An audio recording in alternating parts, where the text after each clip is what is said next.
بشائر الإيمان منارة الإحسان وللهدى عنوان. Ma'asyiral ikhwan rahimakumullah.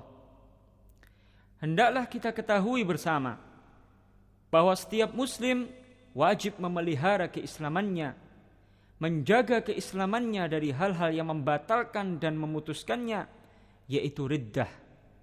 Riddah adalah memutus keislaman dengan keyakinan, perkataan atau perbuatan. Di antara kufur keyakinan adalah ragu-ragu tentang adanya Allah atau Rasul-Nya, ragu-ragu tentang Al-Quran atau hari akhir, ragu-ragu tentang surga atau neraka. Allah Ta'ala berfirman, Innamal mu'minuna alladzina amanu billahi wa rasulih thumma lam yartabu. Sesungguhnya orang-orang yang beriman hanyalah orang-orang yang percaya, beriman kepada Allah dan Rasul-Nya, kemudian mereka tidak ragu-ragu. Jadi, iman tidaklah sah jika disertai dengan keraguan-raguan. Dan selama seseorang yakin dengan pasti di hatinya, maka lintasan-lintasan fikiran yang datang tanpa dia kehendaki tidaklah berbahaya baginya jika ia membenci dan mengingkarinya.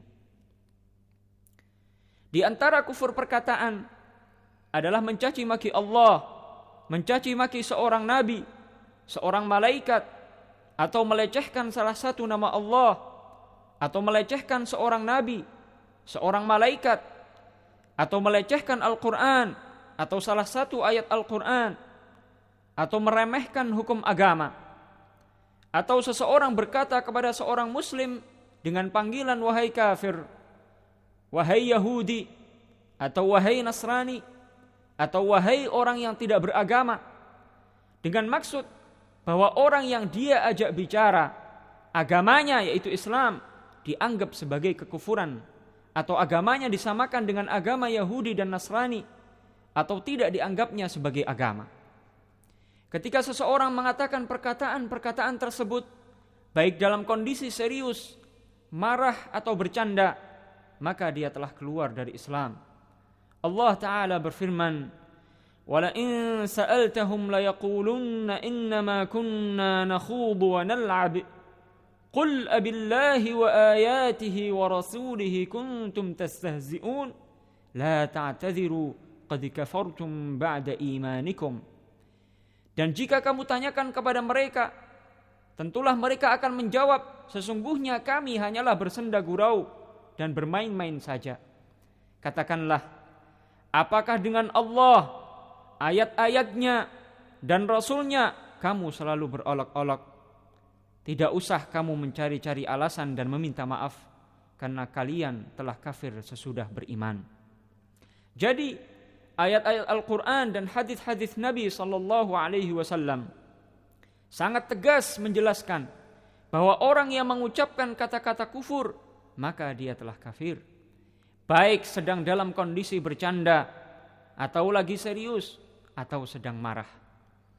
Oleh karenanya, hendaklah setiap muslim menjaga lidahnya dari segenap kesalahan, maksiat, dan dosa, terutama kekufuran ini. Di antara kufur perbuatan adalah sujud kepada berhala atau matahari atau makhluk lainnya dengan niat beribadah kepadanya, atau melempar Al-Quran ke tempat-tempat yang kotor, maka itu semuanya adalah kekufuran. Atau melempar kertas yang bertuliskan syarak dan dia tahu isi kertas tersebut dengan niat melecehkan, dan perbuatan-perbuatan semacamnya yang menunjukkan bahwa perbuatan tersebut tidak akan dilakukan kecuali oleh orang kafir, maka itu semua adalah kekufuran. Ma'asyiral muslimin rahimakumullah. Kaidahnya adalah bahwa setiap keyakinan atau perbuatan atau ucapan yang menunjukkan penghinaan terhadap Allah, kitab-kitabnya, para rasulnya, para malaikatnya, syiar-syiarnya, ajaran-ajaran agamanya, hukum-hukumnya, janji-janjinya, atau ancamannya, semua itu adalah kekufuran. Maka hendaklah setiap muslim menjauhkan diri dari segala bentuk kekufuran ini dengan seluruh upayanya. Ta'allamtu syarra la lisyarri walakin litawaqqihi fa inna man lam ya'rif syarra yaqa' fihi. Aku mempelajari tentang keburukan bukan untuk melakukannya, melainkan untuk menjauhinya. Karena sungguh orang yang tidak mengetahui keburukan